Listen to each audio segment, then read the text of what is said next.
오늘 이 아침은 반드시 가르쳐야 할 세 가지라는 제목으로 주의 말씀을 전합니다. 오늘은 스승의 주일, 교사 주일이라고 합니다. 가르치는 모든 분들께 감사를 드립니다. 아울러 더 열심히 가르쳐야 되겠고 더 열심히 배워야 되겠다는 마음을 다지는 주일입니다. 그리스도인들은 둘 중에 하나를 늘 선택해야 됩니다. 가르치든지 배우든지, 주님 앞에 서는 날 그날까지. 오늘 우리들은 늘 가르치든지 배우든지 그런 귀한 삶을 살아야 됩니다. 이 교사주일을 맞이해서 제일 먼저는 가르치는 이들을 존중하고 감사를 드려야 됩니다. 본문 이야기입니다. 에티오피아 국고를 맡은 내시가 예루살렘에 올라와서 예배를 드리고 자기 나라로 돌아가고 있었습니다. 돌아가는 길에 그가 선지자 이사야의 글을 읽고 있었습니다. 아마 읽는 중에 이 고난받는 종에 대한 말씀을 읽었을 것이고, 이 고난받는 종은 과연 누구일까? 선지자일까? 다른 사람일까? 라는 이런 생각을 하고 있었을 것입니다. 그런 중에 성령님께서 빌립 집사님에게 이 국고를 맡은 내시인 장관 가까이 가라라고 말씀합니다. 이 빌립 집사님이 성령의 이끌림을 받아서 순종해서 이 내시가 타고 있는 수레 가까이 갔습니다. 그러면서 묻기를 읽는 것을 깨닫겠습니까? 라고 물어봅니다. 그러자 그의 대답이 지도해 주는 사람이 없으니 어찌 깨달을 수 있겠습니까? 라고 합니다. 그러면서 빌립 집사님을 자기 수레에 앉게 하고 빌립 집사님과 더불어 말씀으로 대화를 나누기를 시작합니다. 그러면서 아마 이 고난받는 종은 그리스도이신 예수님을 일컫고 이 고난은 십자가의 고난이 핵심이다라는 것을 전해 주었을 것입니다. 그리하여 이 내시의 마음의 문이 열려지고 예수님을 구주로 믿고 세례받게 되어집니다. 오늘 이 짧은 본문에서 지도해 주는 사람이 없으니 어찌 깨달을 수 있느냐. 가르쳐 주는 사람이 없으면 깨달을 수 없습니다. 그러므로 가르치는 교사는 매우 중요합니다. 가르치는 일을 통해서 우리가 참된 믿음을 배우고 참된 믿음의 삶을 배울 수 있기 때문에 그렇습니다. 오늘 우리 삶의 가장 위대한 교사는 그리스도이신 예수님이십니다. 예수님은 성령 안에서 우리의 목자가 되시고 우리의 선지자가 되시고 우리의 교사가 되셔서 우리를 말씀 안에서 인도해 가십니다. 그리고 주님은 인도해 가실 때 가장 좋은 길로 또 합력하여 선을 이루는 길로 인도해 가십니다. 그러므로 우리의 영원한 스승 되시는 영원한 참 선지자 되시는 예수님께 감사와 영광을 돌려야 됩니다. 그리고 가정에서 모든 부모님들이 사실은 교사입니다. 부모님들이 가르쳐주지 아니하면 자녀들은 여기까지 올 수 없습니다. 아이를 낳아서 그냥 내버려 두면 말도 하지도 못하고 사람 구실하지 못합니다. 부모님들의 가르침이 있고 눈물의 기도가 있기 때문에 여기까지 왔습니다. 그러므로 모든 자녀는 늘 부모님께 감사해야 되고 부모님의 가르침에 고마워해야 되고 여전히 부모님의 가르침을 받고자 하는 겸손한 마음이 있어야 됩니다.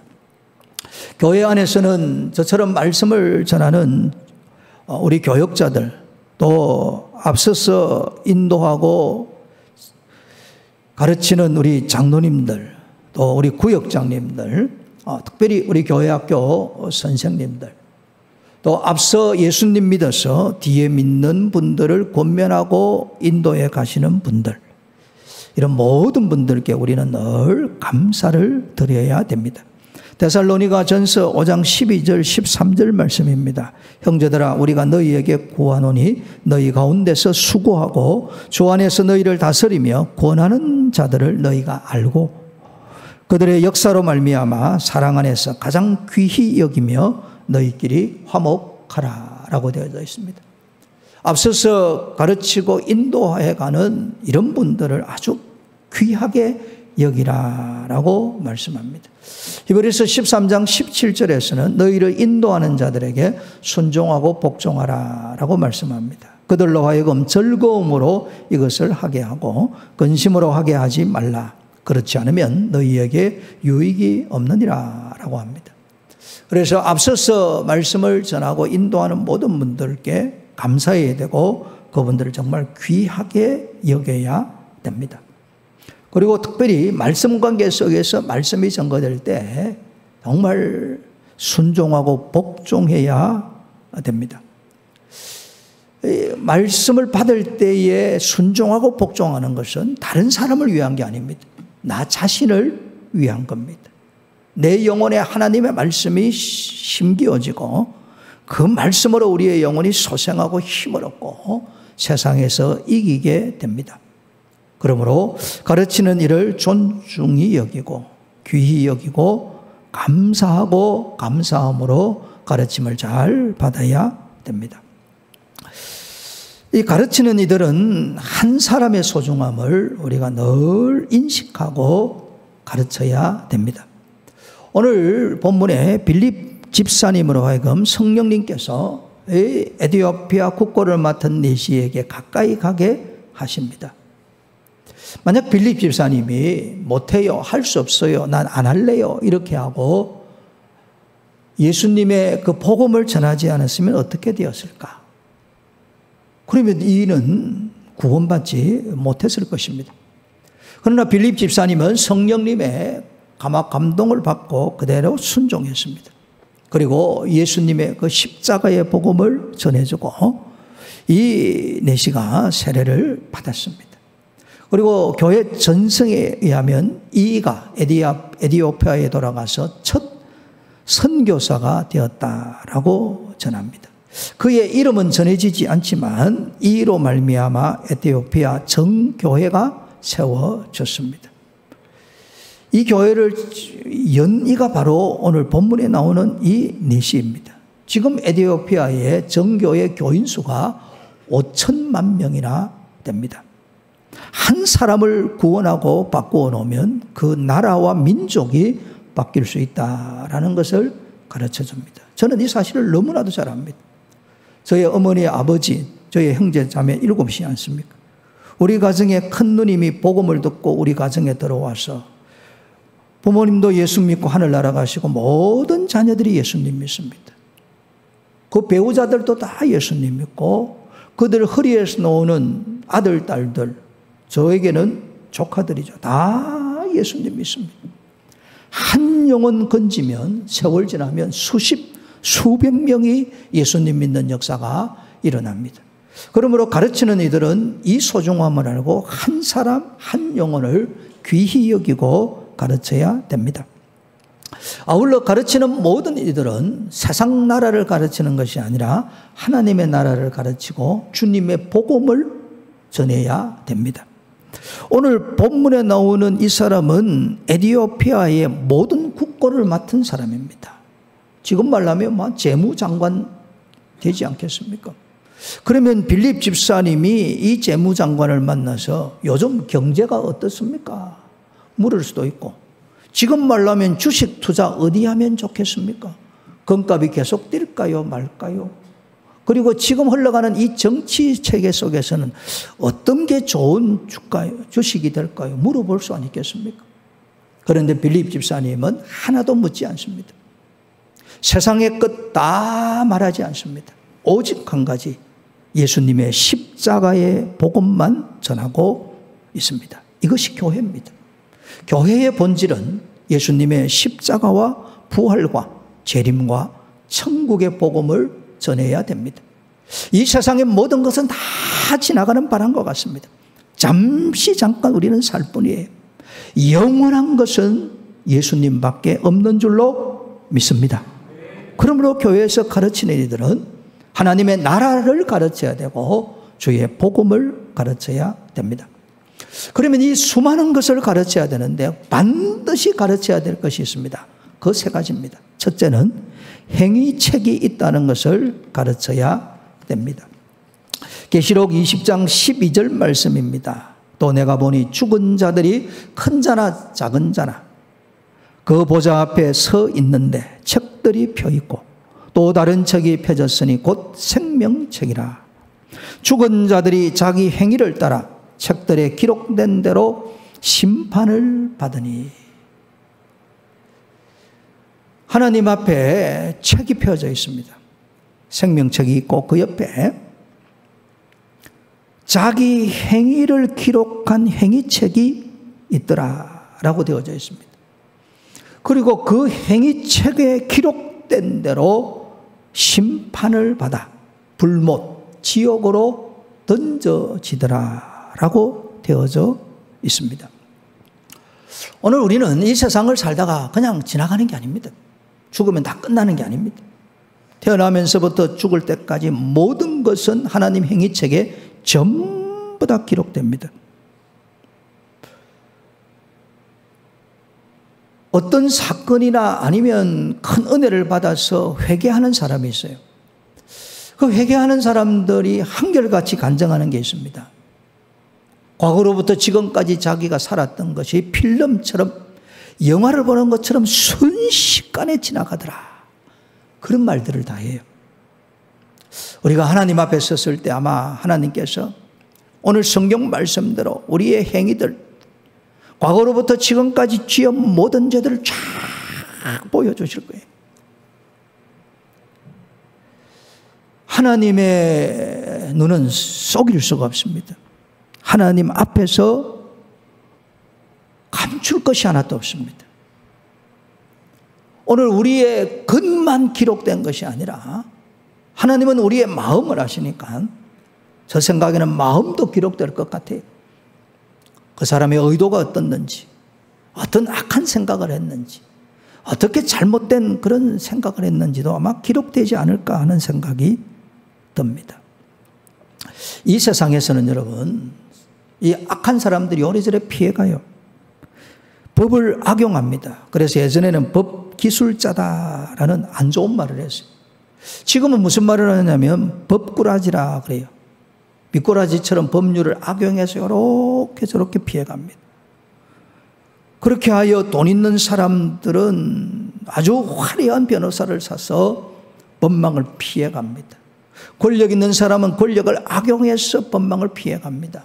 이 땅에서는 피해 갈 것 같아요. 또 갈 수도 있어요. 그러나 주님 앞에 서는 날, 그 행위책 앞에 딱 서는 날 절대 피할 수 없습니다. 이 지옥의 심판은 결코 피할 수가 없습니다. 오늘 보면 심판을 받으니, 하나님은 사랑이십니다. 동시에 하나님은 공의로우신 하나님, 거룩하신 하나님이 할 수 없는 게 하나가 있어요. 죄를 그냥 지나가지 않습니다. 반드시 죄는 죄값을 치르게 하는 겁니다.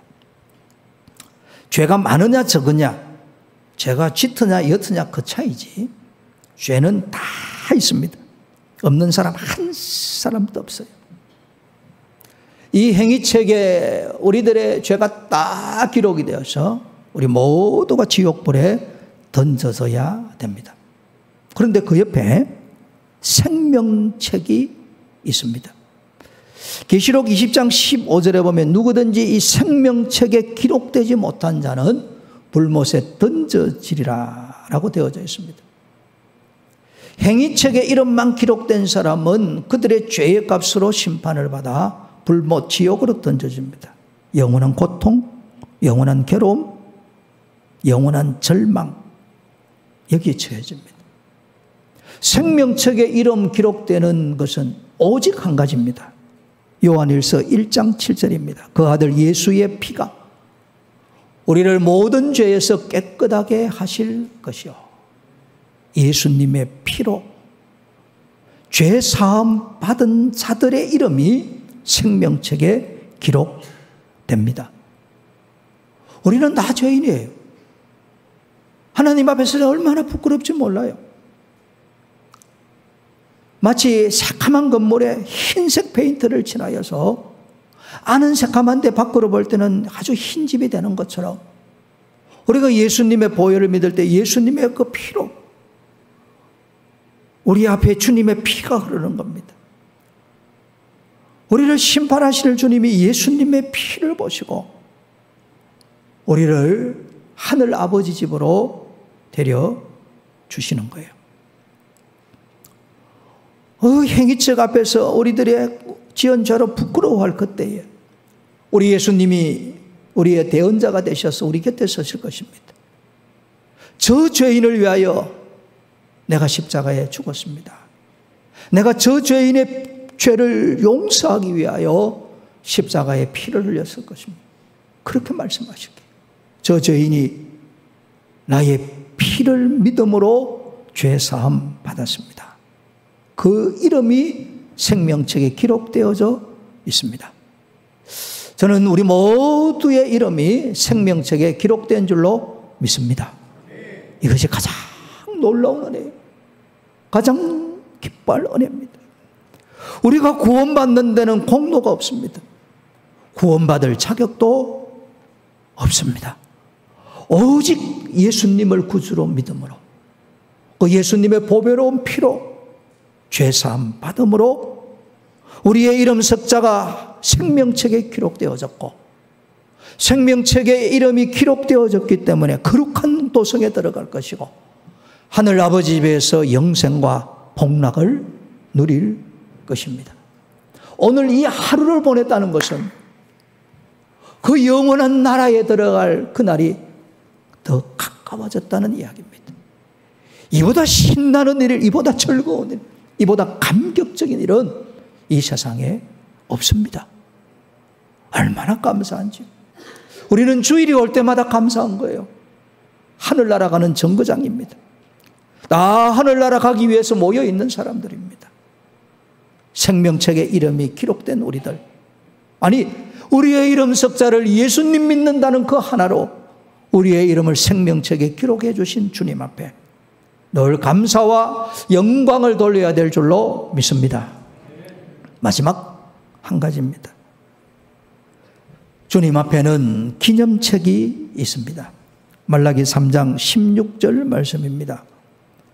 여호와를 경외하는 자와 그 이름을 존중히 여기는 자를 위하여 여호와 앞에 있는 기념책에 기록하셨느니라. 우리의 이름이 생명책에만 기록되어져 있으면 구원은 받는데 부끄러운 구원을 받습니다. 우리의 이름이 기념책에 기록되어지는 그것으로 우리가 주님 앞에 섰을 때 상급을 받고 면류관을 받으실 것입니다.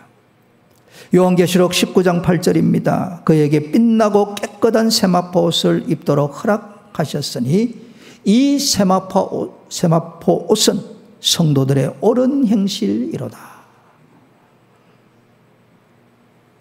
천국을 어린 양의 혼인잔치로 비유합니다. 어린 양 대신에 예수님이 신랑이고 우리 모두가 혼인잔치에 들어가는 신부가 됩니다.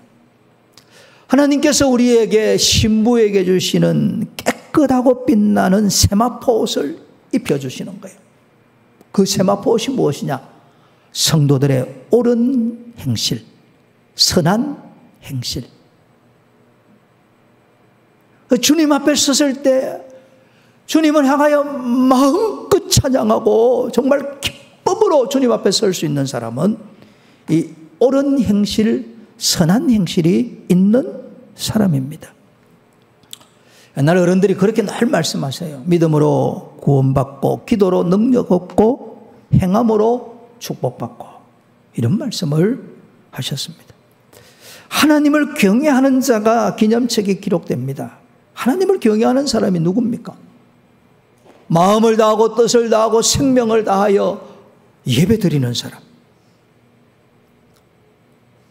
피조물이 한낱 죄인에 지나지 않는 우리들이 주 예전에 와서 성삼위 하나님을 예배한다. 이게 하나님을 경외하는 가장 기본입니다.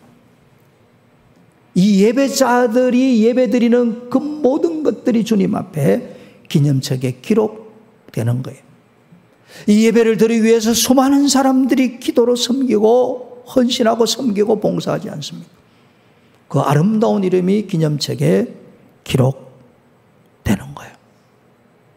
그리고 주님의 이름을 존중히 여기는 자들이 주님 앞에 기록됩니다. 주님의 이름을 존중히 여긴다는 게 뭡니까?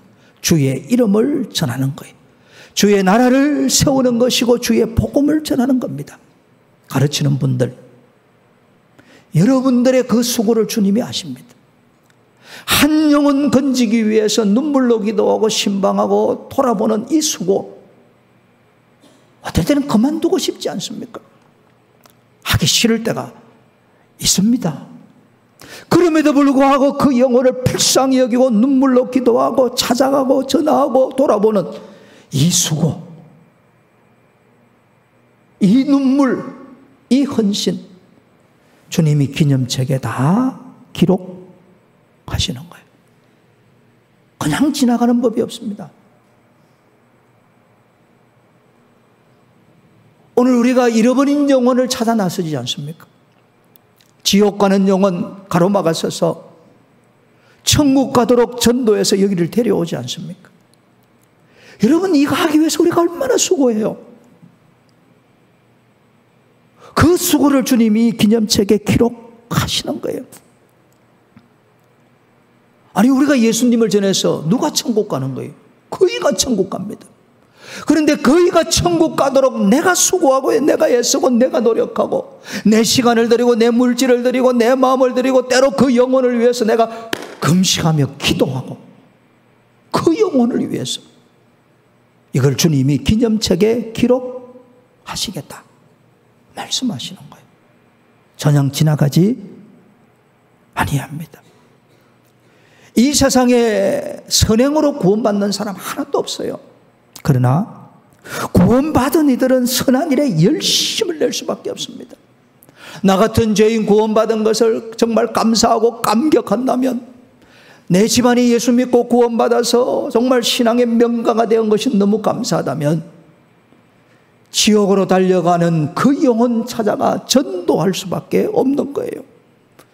우리 한민족이 복음을 들어 여기까지 오고 이 은혜 받았다면 눈을 열어 열방을 보고 그 열방에 잃어버린 영혼들을 가슴에 품고 선교할 수밖에 없는 거예요. 우리 교회 30주년을 맞이해서 특별히 저 미얀마 땅에 주의 교회를 세우고 학교를 세우고 전쟁과 내전으로 힘든 고아들을 돌보는 고아 사역을 집중해서 하려고 하지 않습니까? 이 일을 위해서 많은 성도들이 눈물로 기도하고 헌금합니다. 그 헌금에 초등학생, 중학생, 고등학생들이 많이 참여를 해요. 그 애들이, 대학생들은 알바 행극도 다 하나님 앞에 드리는 거예요. 이 모든 것들을 주님이 다 기록하시는 거예요. 눈물의 기도, 눈물의 헌금, 주님이 절대 외면하지 않습니다. 우리가 젊을 때 얼마나 수고하고 애쓰고 노력합니까? 저는 요즘은 늘 이런 마음을 가져요. 독립선언문을 어려웁니다. 최후의 1인까지, 최후의 일각까지. 조선의 독립을 위해서 우리 선진들이 일을 했다면 최후의 1인까지, 최후의 일각까지 주의 나라 위에서 살아야 된다. 죽기를 기다리는 것이 아니라 마지막까지 주의 나라와 복음을 위하여 기념책에 기록될 수 있도록 생명을 드리고 내 삶을 드리고 눈물의 기도를 심으리라. 저의 고백이에요. 저만 아니고 여러분 모두의 고백이 되어야 되고, 우리 모두는 이 땅에 보냄받은 선교사입니다. 여러분의 가정이 다 예수 안 믿으면 먼저 믿는 여러분이 선교사입니다. 학교 다니는 목적은 배우는 것도 있지만 그리스도인에게 본업은 전도이기 때문에 학생 선교사입니다. 여러분 직장 선교사고 사업장 선교사입니다. 하는 일이 다 다르지만 만나는 모든 영혼들을 품고 기도해야 되는 보냄받은 선교사입니다. 그 선교사의 사명을 감당하기 위하여 눈물로 기도하고 사랑으로 섬기며 정말 어떨 때는 하기 싫은 것까지 하지 않습니까? 그 모든 것이 기념책에 기록되는 거예요. 하나님의 눈은 그냥 지나가지 않습니다. 사람들은 모를 수 있어요. 사람을 지으신 하나님은 우리의 모든 것을 다 아시는 거예요. 그리고 감사하게 기념책에 기록한다라고 말씀하고 있는 것입니다. 하늘나라 상급 영광 면류관 반드시 있습니다. 그뿐만 아닙니다. 이 땅에서도 주님은 복되게 살게 하십니다. 마태복음 6장 33절입니다. 그런즉 너희는 먼저 그의 나라와 그의 의를 구하라. 그리하면 이 모든 것을 너희에게 더하시리라. 무엇을 먹을까? 입을까? 어디에 살까? 다 기본적인 고민 아닙니까? 이 모든 것을 주님이 해결해 주시는데 먼저 주님의 나라를 구하라는 거예요. 다른 영혼을 건지라는 거예요. 다른 영혼의 신령한 은혜와 행복을 위해서 섬기라고 말씀하고 있는 거예요. 그이에게 모든 것을 대해 주십니다. 옛날 어른들은 아주 쉽게 이야기했습니다. 예수님 잘 믿으면 하나님이 복 주신다. 저는 이거 확실히 믿어요. 고린도후서 9장 6절입니다. 이것이 적게 심는 자는 적게 거두고, 적게 심으면 적게 거두잖아요. 많이 심는 자는 많이 거둔다 그래요. 많이 심는다는 우리의 헌금, 우리의 기도, 우리의 헌신 다 심는 겁니다. 심는데 많이 심으면 다른 번역서에는 어떻게 되면 복이라고 표현하는 거예요. 심는 것은 복입니다. 복을 심어야 거두고 많이 심어야 많이 거두는 거예요. 이게 성경의 원리입니다. 다시 말씀드립니다. 우리는 이 세상 잠깐 살다가 갑니다. 우리의 이름이 생명책에 기록되어져 있습니다. 우리의 마지막 순간까지 기념책에 기록될 것입니다. 그 기록하신 주님이 계시록 22장 12절에 말씀합니다. 보라 내가 속히 오리니 내가 줄 상이 내게 있어 각 사람이 그가 행한 대로 갚아주리라. 그가 행한 대로, 그가 일한 대로, 그가 섬긴 대로, 그가 심은 대로 저 하늘나라에서 갚아주십니다. 이게 복음입니다. 서울 잠실에 있는 목사님이 간증하시는 이야기입니다. 잠실에 이제 교회가 있는데 한 교인이 멀리서 오신다 그래요. 김포에서 오신다 그래요. 서울은 김포 저쪽 끝이고 잠실은 한가운데입니다. 시간이 꽤 걸려요. 그러니까 이분이 아침에 일찍 와서 하루 종일 교회를 섬기다가 저녁에 돌아가고 그렇게 하신 거예요. 정말 충성스러운 일꾼이라고 그래요. 근데 하루는 집에 가고 나서 연락이 온 거예요. 집이 홀라당 타버린 거예요. 그러니까 목사님이 아주 교회에서 열심히 일하는 일꾼이 주일날 다 섬기고 돌아갔는데 집이 불탄 거예요. 목사님이 가셔서 어떻게 위로할까 생각을 했는데 이 집사님이 목사님을 위로하시는 거예요. 목사님 걱정하지 마세요. 그리고 얼마나 감사한지 몰라요 그래요. 보통 사람들은 어려움 당하면 이 불평부터 합니다. 내가 주일날 열심히 섬겼는데 하나님 불이나 나게 하시고 이렇게 할 가능성이 많은데 이 사람은 하나님의 그 시험에 통과를 한 거예요. 그리고 하는 이야기가 뭐냐면 목사님 우리 집에 애들이 어리지 않습니까? 이 애들 어린다고 교회 두고 우리 부부만 갔다가 교회와 집에 왔으면 애들이 그 불 중에 어떻게 했었겠습니까? 애들이 다치거나 죽었으면 얼마나 힘들었겠어요. 우리 온 식구들 다 멀쩡하니 얼마나 감사한지 몰라요. 그리고 이 집에 불 나면 옛말에 불 타면 더 잘 된다 하잖아요. 괜찮아요 목사님. 목사님이 이뤄봤다가 은혜를 받는 거예요. 목사님 괜찮습니다. 우리 이거 다 탔으니까 하나님이 더 좋은 거 주실 줄 저희들은 믿어요. 목사님 걱정하지 말고 이제 가세요. 목사님 기도하고 돌아간 거예요. 이 집안이 자그마한 사업을 하는데 청바지를 디자인하고 만드는 그런 일을 한다고 그래요. 그러다 세월이 좀 지나고 나서 이분이 잠실 한가운데 아파트를 산 거예요. 그러면서 목사님 아파트 샀으니까 와서 신방해 주세요 하고 가서 이제 신방하고 예배를 드리는데 아파트 평수가 그래 큰 건 아닌데 한 50평쯤 되더래. 좀 작지요? 안 작은가 봐. 나는 작게 보이는데. 어쨌든 50평대 아파트. 그러니까 아파트가 50평대면 좀 멀리 보이잖아요.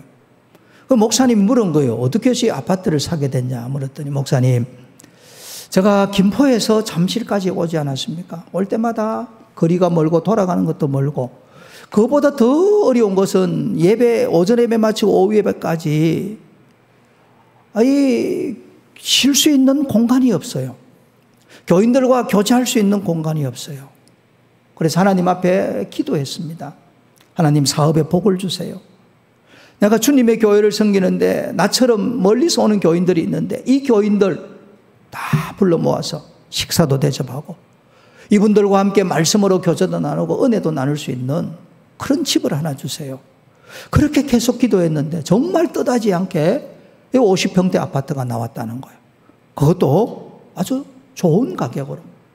그래서 하나님께서 감동을 주셔서 내게 주셨구나 생각하고 그 아파트를 사고, 이렇게 교인들이 와서 주일마다 교제하고 또 말씀으로 서로 친교하는 아름다운 공간이 되었습니다. 그래요. 여러분, 이것이 기념책에 기록되지 않을까요? 말씀을 맺습니다.